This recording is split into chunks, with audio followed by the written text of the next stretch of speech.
Over the past few weeks, I have been making a lot of these shrinky dink keychains. I saw a ton of videos and posts about them online and they seemed cool, so I decided why not buy some shrinky dinks and try it myself. And now I can't stop making them or designing them. Yeah, I can't stop. It's becoming a problem. They are super easy and fun to make. They make great gifts. They're a cool way to customize stuff you own. And they give you a ton of creative freedom. You can be super creative and make some really cool things with such a simple craft. Okay, so let's get started with materials. Welcome to my desk. Here is what you will need. Write this down. Pay attention. This is important. So, first things first, shrinky dinks. This is what we will be using to create our keychains, our designs. This is the thing you bake to do the thing. So, essential. Scissors. We will cut out our design with these. Hole puncher. Miniature pliers. They don't have to be miniature. Mine are miniature because they just so happen to be the ones that I got. So, pliers. You will need a pencil or any drawing utensil and paper. This is what we will be using to draw our designs for our keychains. As you can see, I already have some designs going. I have just some stuff going on. Yeah. This is the most crucial thing that you need to take note of. Look at the size of this design and now look at the size of the keychain that we got from this design. Your drawing will shrink. Shrinky dinks, that's what they do. That's why they're called that. So please keep in mind that you want to make your drawing big. Like the bigger you want your final keychain, the bigger you have to make your original design. I don't know the exact measurement, but it is somewhere on the directions, I believe. So I will be sure to put it up on the screen so that you can know kind of the vague general area of how big you'll need to make your drawing in order to make it a certain size. Okay, so we have that PSA out the way. Now we can move on to our next material. Jump rings and keychain clasps. I got these from my local craft store. You could probably find these at like Michael's. And this is what we will be using to make our keychain into a keychain. This is also what the hole puncher is for. We will be punching a hole, let me see if you can see it, into a section of our design so that it can dangle and do all the fun things that a keychain does. Now, finally, this is where you can start to be a little bit creative. I will be using my set of Artex acrylic paint markers to do my drawing on. But let me get this.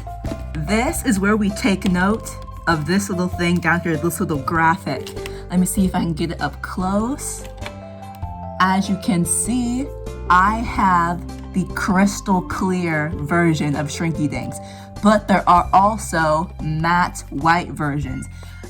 You can pick whatever you want. I have seen people take the white matte versions and then use colored pencils, but the clear ones, let me open this so that you can see.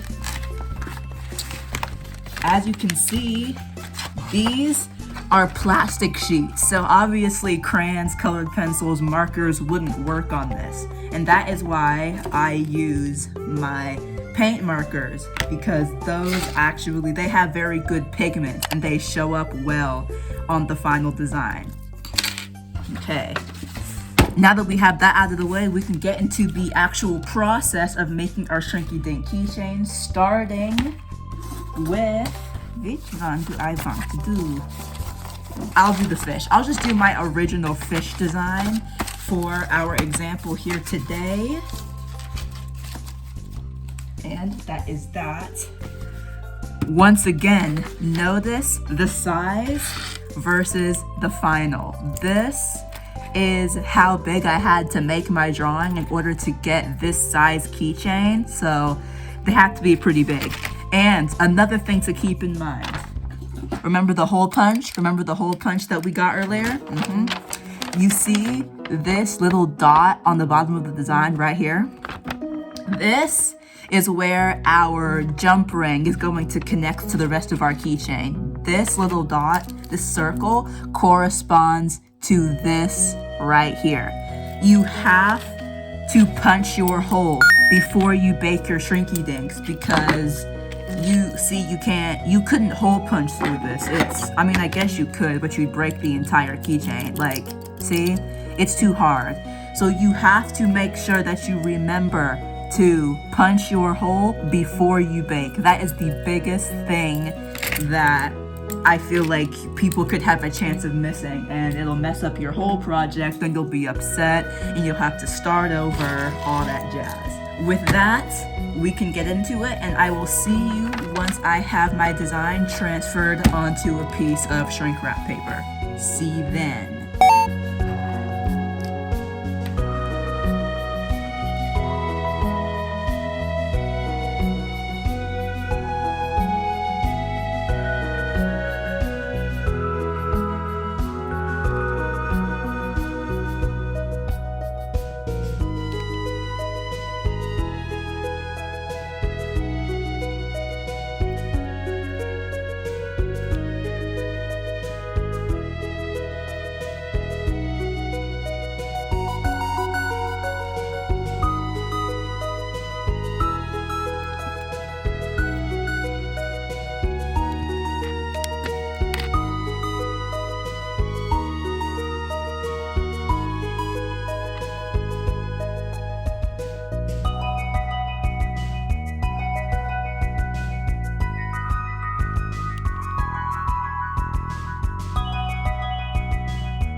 Okay, here is my finished keychain design. I did a little red and greenish blue moment. I think it looks nice. I like the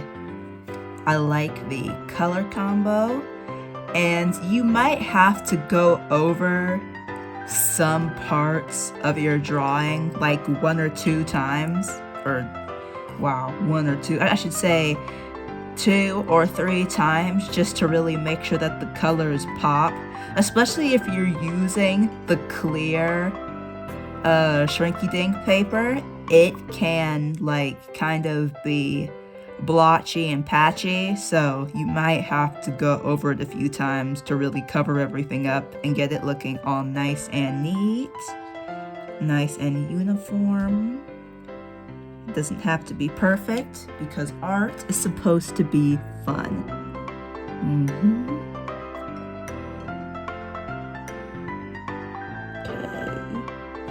Okay. There you go.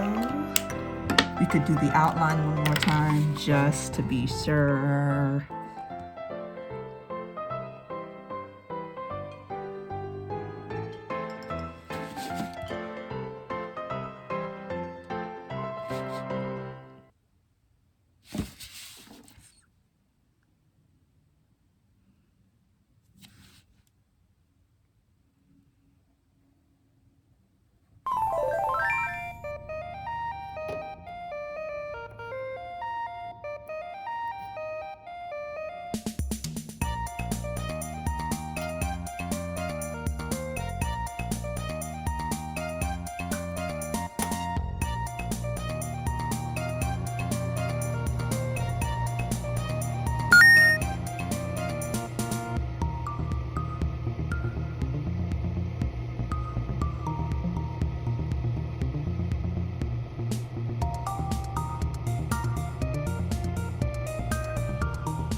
I'm back. Did yours come out good? I know it did. You're an amazing artist.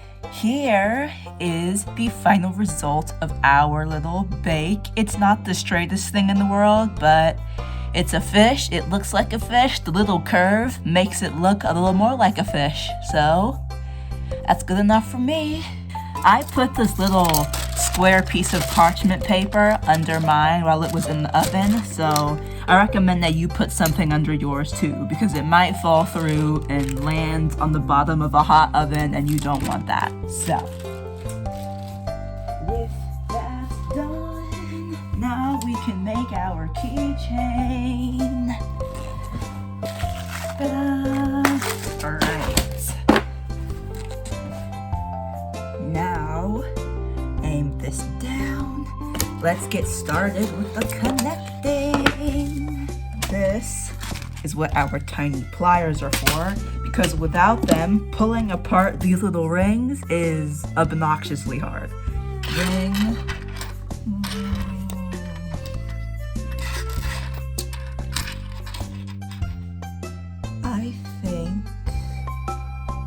I think I'll use this one. Yeah. Those are the sides. Yeah. That looks pretty good. Right. Now we just use our pliers to open up this first ring. And now we can use our pre-punched holes, because we were wise, we did it before, needs to be a little bit wider, to slide our fish on here. This might take a while. It always takes me a while. Almost there, almost there, almost there. You might have to make it pretty big in order to get it through. Just keep trying until you get it through. It'll work eventually.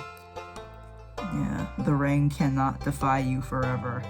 Okay, it worked. I got it on. Hallelujah. Success. Pinch, pinch.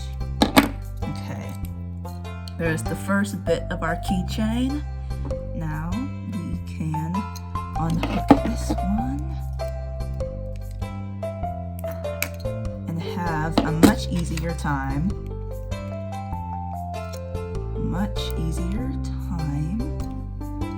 sliding that on. Perfect.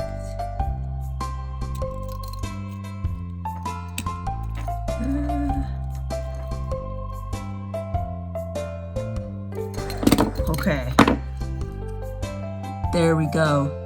That is, you could be done right here if you wanted to, but I am going to be adding another little bauble onto this, so let me do that really quickly. I open up another ring. Boop, slide it on there. Boop, slide that on there. Bring it shut.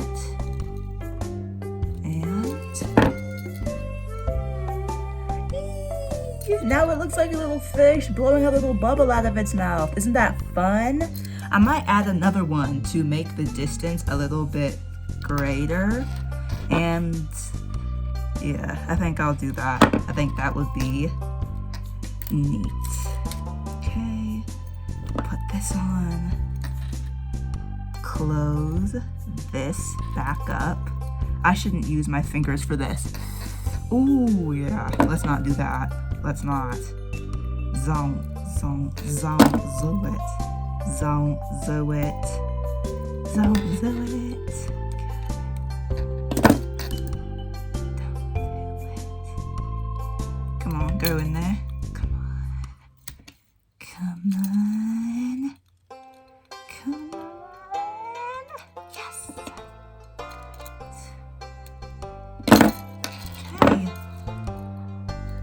Okay, I think, let me bring us back up here. Hi, it's my face again, jump scare.